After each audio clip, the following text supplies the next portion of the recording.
I apologize for my daughter's absence. She's a medical student and was quite busy with her studies on the day of the pre-wedding meeting between our families. This left an empty seat at the table reserved for the groom's family. Noticing my concerned gaze, my in-laws apologized together, visibly embarrassed. Though I had urged her to attend, she didn't make it. My husband Daniel rumbled about his sister and respectfully lowered his head to my family. We reassured them it was all right, and they seemed visibly relieved. My mother-in-law expressed a desire for us to get along with their daughter, and I agreed wholeheartedly. At the time, I didn't overthink the situation as my in-laws and husband had left me with a good impression. I naturally expected my sister-in-law to be the same. My name is Sarah, and I am 33 years old. I recently married my husband 2 months ago, and we plan to hold our wedding ceremony next year. Around the time of the family meeting, my mother fell ill and was hospitalized. So we decided to postpone the ceremony until she fully recovered. My mother had always dreamed of seeing me as a bride, so we decided to enjoy our time as a newly married couple for now, with me focusing on being a full-time housewife. Before I got married, I worked as a doctor at a hospital. However, the demands of the job took a toll on my mental and physical health, affecting my work and daily life. Though I wanted to leave immediately, I couldn't due to my commitment to my patients. With the support of those around me, I eventually resigned from the hospital. Perhaps a large hospital wasn't the right fit for me. While I was wrestling with feelings of inadequacy and self-blame, I met my husband. After dating for some time, we got married. My husband, who grew up in a modest family, was surprised to learn about my previous career as a doctor, but he saw me for who I was rather than focusing on my past profession. He promised to make me smile every day and worked hard to keep his word. I devote myself to cooking and housework to make my husband's life as easy as possible. His presence has been essential to my happiness and recovery. My health has steadily improved, so I'm thinking about returning to work and using my medical license again. Despite our happy life, there remains one concern: my sister-in-law. My sister-in-law, whom I haven't met yet, is a busy medical student according to my in-laws. We were supposed to meet her at the family gathering, but she couldn't attend due to her studies. She excelled in her exams on her first try, indicating her remarkable talent. My husband and I got married a few months after the family meeting, so we missed the chance to meet her. I hope we will have the opportunity to get to know her someday. One day, while my husband and I were out shopping in town, enjoying ourselves browsing furniture and matching tableware, we decided to take a break. Just then, we heard a woman's voice exclaim, "Hey, isn't that Daniel?" My husband turned around, and I followed his gaze to see a striking young woman in a low-cut dress, high heels, and a strong perfume. "Lisa, what are you doing here?" my husband asked. The woman, whom he called Lisa, stared at me, making me feel slightly uneasy. My husband introduced her to me. "Sarah, this is your first time meeting her, right? This is my sister, Lisa."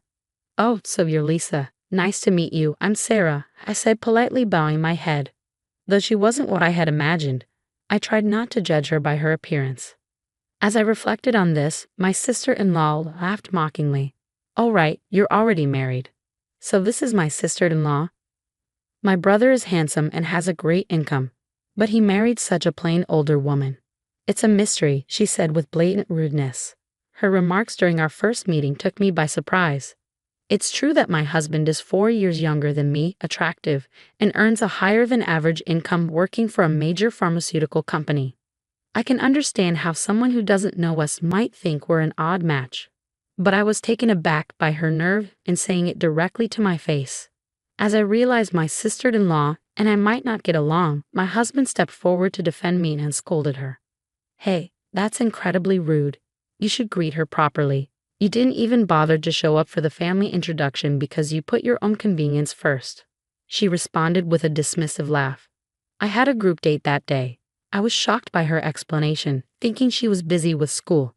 Sensing that my husband was getting angry and that this could escalate into a fight between siblings, I decided to intervene and keep the peace. "Come on, let's move forward now that we've met today. Let's try to get along from here on out, okay, Lisa?" I said, hoping to diffuse the tension.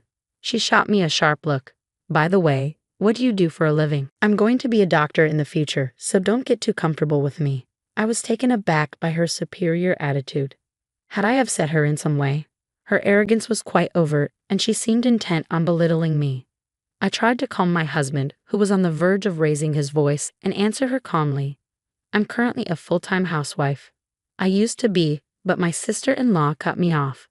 A full-time housewife is just another way of saying you're jobless. I can't believe my brother is married to someone like you. Are you just leeching off his money? Her disrespect for full-time housewives was infuriating. My cheek twitched at her condescending remarks. Trying to manage the situation with restraint seemed to have backfired. Lisa, stop. Sarah isn't who you think she is, Daniel protested. It's okay, Daniel, I said, soothing my husband. I knew I had to handle this carefully to avoid a confrontation. I quickly grasped the type of person my sister-in-law was. Although she clearly possessed intelligence as evidenced by her academic success, her demeanor left much to be desired. Becoming a doctor is a noble pursuit.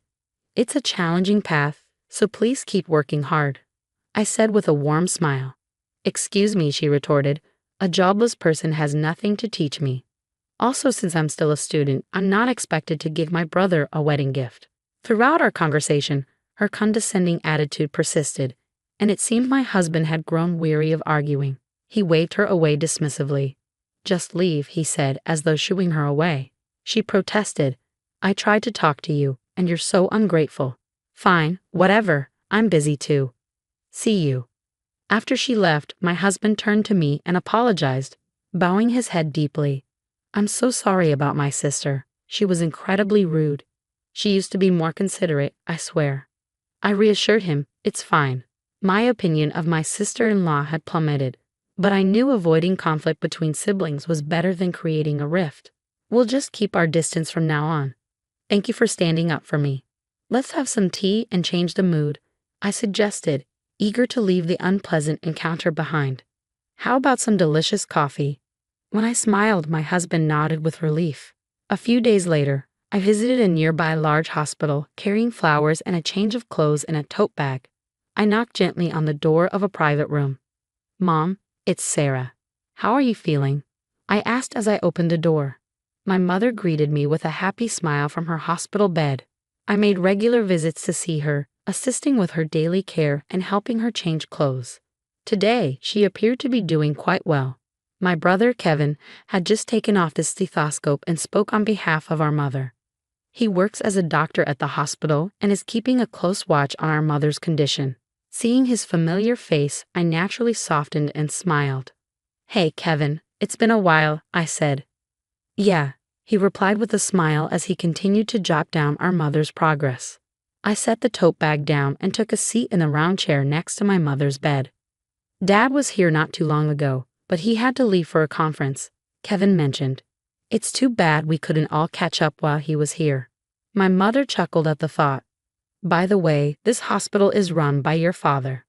It's a bit surreal to think that I used to work here as a doctor, just like my father and brother. This hospital feels like both my childhood home and former workplace. After some enjoyable parent-child conversation, my mother began to doze off, murmuring, I think the medicine I just took is starting to work. I'm getting sleepy. I tucked her in with a blanket, and Kevin and I shared a knowing laugh, thinking she might have felt relieved. Leaving my mother's room, my brother and I found seats on a sofa in the lobby. Are you and Daniel getting along well? He asked me. I nodded, smiling. Yes, we're enjoying our time together. He chuckled and affectionately patted my head. He's always been a worrier when it comes to you, even after you got married. We were all concerned when you left the hospital. Meeting Daniel was the best stroke of luck, I admitted. His presence played a significant role in my recovery. As we continued to chat, a nurse approached my brother, and he excused himself. I'll be right back. Just wait for me, he said before disappearing to attend to a patient. Watching him go, I acknowledged that he must be quite busy being next in line to our father, the hospital director. Just having had the time to chat with him felt like a small miracle. Melancholy washed over me as I sat in a hospital, feeling the absence of my usual role alongside my father and brother. Suddenly, a familiar loud voice pierced the quiet. What's jobless Sarah doing here? My sister-in-law's smirk greeted me as I sat on the sofa. The emphasis she placed on jobless stung, but I maintained my composure with a smile. Hi, Lisa. I'm here to visit my mother. Since this is a hospital, could you please lower your voice? I requested politely, hoping to avoid further confrontation. As annoyance began to bubble within me, I found myself faced with an unpleasant encounter, inwardly groaning at the situation. Ignoring my subtle warnings, she continued speaking loudly. "Wait, your mother is in the hospital. I'm here today for my internship," she exclaimed, seemingly surprised. I had suspected as much from her appearance. It wasn't uncommon for her, being a medical student at a nearby university. However, I hadn't anticipated seeing her, and her attire seemed out of place for the setting. Glancing at her flashy makeup and loosely tied hair, I couldn't help but be taken aback. While I understood the time constraints of her studies, I wondered if she grasped the importance of professionalism, something I had prioritized during my time working as a doctor. I wore makeup too, but I prioritized cleanliness and kept it subtle to avoid making patients uncomfortable. I wondered if anyone had spoken to her about it. Looking around, I noticed a few medical students and doctors from the hospital standing behind my sister-in-law, their faces pale with confusion. Many of the doctors at the hospital were my former colleagues, and the medical students seemed to have just learned that I was the daughter of the hospital director. To them, she likely appeared as an audacious medical student being rude to the director's daughter. Concerned that my sister-in-law's loud voice would disturb the hospital's calm, I tried to suggest moving elsewhere. Lisa, could you please lower your voice? It's bothering people," I said. Lisa interrupted me with an exaggerated sigh, almost as if she was trying to provoke me. "A good-for-nothing daughter snagged a high-income guy like my brother? I bet your mother is relieved. You're probably making him pay for your mother's hospital bills, huh? Just like a trashy mother-daughter duo would," she sneered, making sure everyone around us knew just how she viewed me. Both the doctors and medical students frowned at her disrespect, as did the passing patients. Being publicly humiliated and having my mother insulted pushed me to the edge of my patience. "Hey, you need to stop this," one of the doctors intervened, unable to stand by any longer. But Lisa just laughed carelessly, ignoring him. "She deserves to be told off like this," she said. The doctor who intervened looked at her with a frown and said dismissively, "Your behavior will end your career." Lisa seemed oblivious to the weight of his words. Just then, my brother returned from finishing his errands. He saw the tension between me and my sister-in-law, as well as the uneasy atmosphere around us. He tilted his head, puzzled. "Oh, Kevin," I greeted him. My sister-in-law's attitude shifted dramatically when my brother appeared, and I was taken aback. I never imagined the phrase "playing the hypocrite" would fit so perfectly. She altered her tone of voice and approached my brother, and I couldn't help but notice that even her appearance seemed to have changed. Kevin is young, talented, and undeniably handsome, even from his sister's biased perspective. As the successor to our father, he is incredibly popular, and I instantly sensed that she was aiming her attention at him. "Sarah, did something happen?" she asked, glaring at me as she referred to my brother by his first name. I was dumbfounded as Kevin slowly distanced himself from her and responded, "Well, yeah." Perhaps finding his response less than satisfactory, she persisted, "But you know, she's married, right? You didn't know that, did you? You should be careful, Kevin, considering your popularity." Her nasal, whiny voice grated on my nerves, and it was clear she saw me as a rival for my brother's attention. "I mean, she's my sister, after all," Kevin stated, causing her to freeze in surprise. I struggled to hold back laughter at her shocked expression while she stood there dumbfounded. The doctor who had intervened earlier whispered something to Kevin, likely explaining the situation. My brother's expression quickly turned stern. "Wait, so Sarah is the daughter of the hospital director?" he asked, turning to me for confirmation. I nodded, confirming to his bewildered sister-in-law. "Yes, I'm his daughter. I used to work here as a doctor, but I had to quit due to health issues. Now I'm focusing on recovery and temporarily being a full-time housewife, doing my best with housework." My words left her pale. I had heard from my husband that she was hoping to secure a job at this hospital. She must have realized that her insulting words about me and my mother, which had reached my brother's ears, had severely diminished her chances of being hired. Moreover, her dreams of a wealthy marriage seemed to have been dashed as well. I glanced at my brother and felt a pang of bitterness. "Unbelievable," he muttered under his breath. It seemed that my sister-in-law had never been on his radar. "Though I've heard you're quite talented as a medical student, I began. Upon hearing my words, her shoulders trembled. Calling someone trash and mocking them before you've even become a doctor shows a clear problem.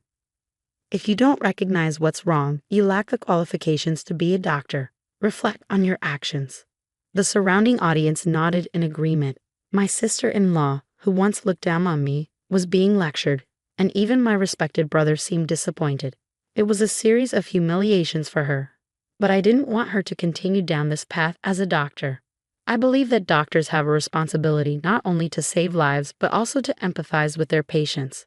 I don't understand at all, my sister-in-law said, unable to bear the atmosphere. She turned abruptly and ran off, ignoring the nurse who scolded her for running in the hospital. In her haste, she tripped and fell dramatically. Kevin and I exchanged glances and chuckled.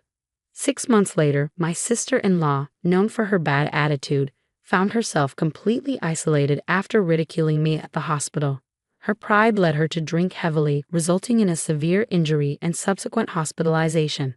Ironically, she needed medical care and finally seemed to grasp her own arrogance. I'm so ashamed. I want to apologize to Sarah. Her parents said she now spends her days in regret and reflection. She took a break from medical school and planned to change her ways after her discharge. It would be a challenging road ahead. Meanwhile, I secured a new job as a medical doctor at a pharmaceutical company. My work involves researching and developing drugs and verifying the safety of new medications. Although my father and brother asked if I consider returning to the hospital, I prefer to begin a new chapter elsewhere. My mother's health improved enough for her to receive home care, and she's eagerly anticipating attending my wedding next year.